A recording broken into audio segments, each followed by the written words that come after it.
साथियों, मैं सुनील कुमार आज इस जिद्दी नेता मजबूत लोकतंत्र के 5वें एपिसोड में हाजिर हूँ। तमाम दर्शकों को मैं प्रणाम करता हूँ। साथियों,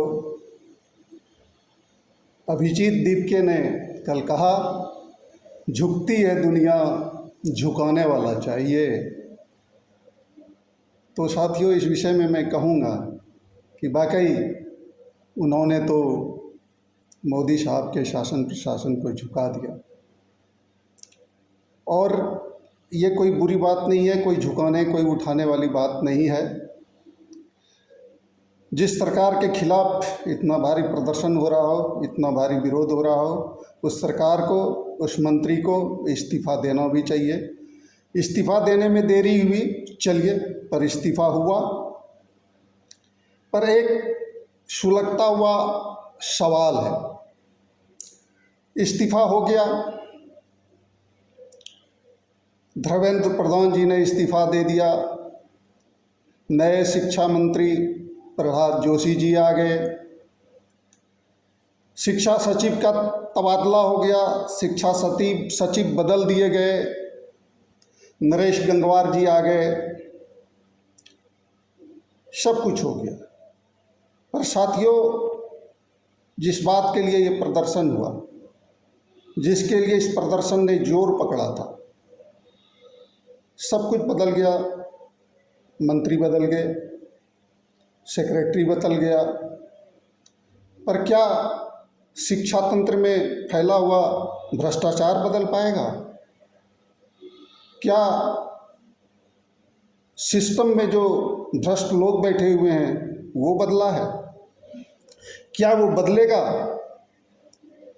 क्या प्रहलाद जोशी जी बच्चों को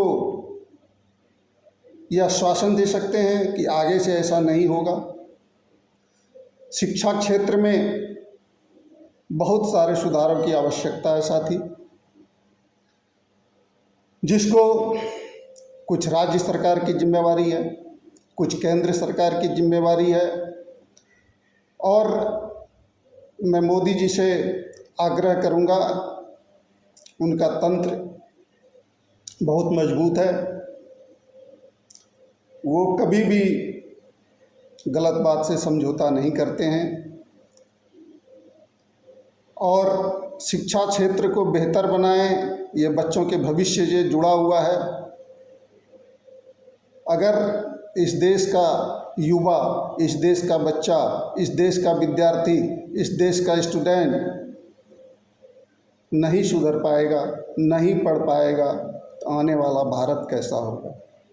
आने वाला हमारा देश कैसा होगा? साथियों, हमें चिंता इस बात की है, हमें चिंता इस बात की नहीं है, और खुशी इस बात का नहीं है कि धर्मेंद्र प्रधान जी को बदल दिया गया।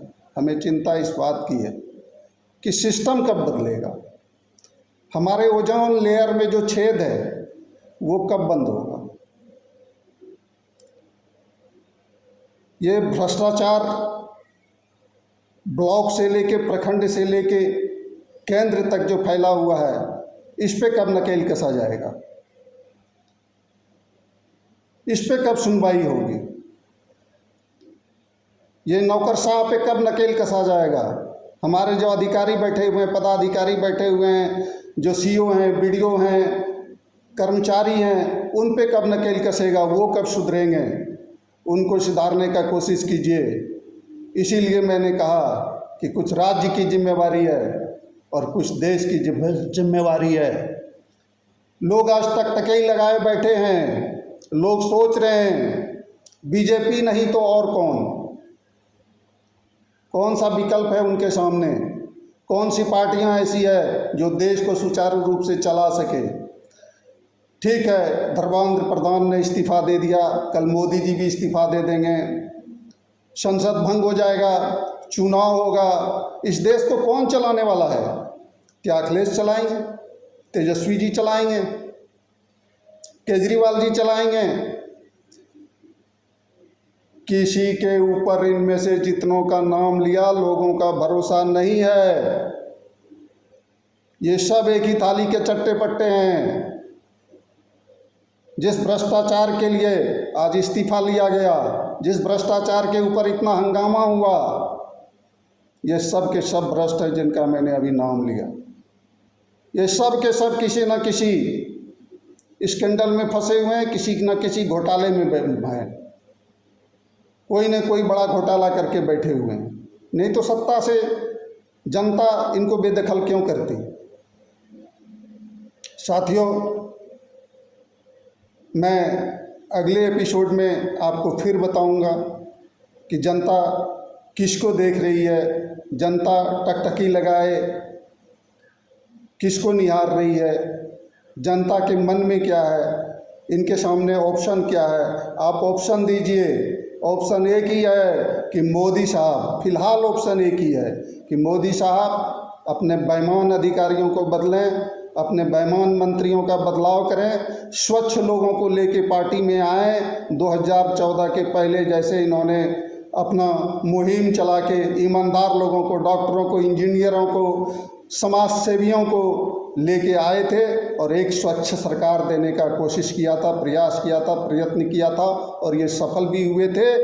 ये दूसरी पार्टी के गुंडे लाके, दूसरी पार्टी के भ्रष्टाचारी नेताओं को लाके इन्होंने अपनी पार्टी को गंदा कर लिया। ज़रूरत है मोदी साहब आपको साफ सुथरे लोगों को पार्टी में लेके आने का। अगले एपिसोड में फिर मुखातिब होंगे, फिर आपसे बात होगी। नमस्कार, प्रणाम, आदाब।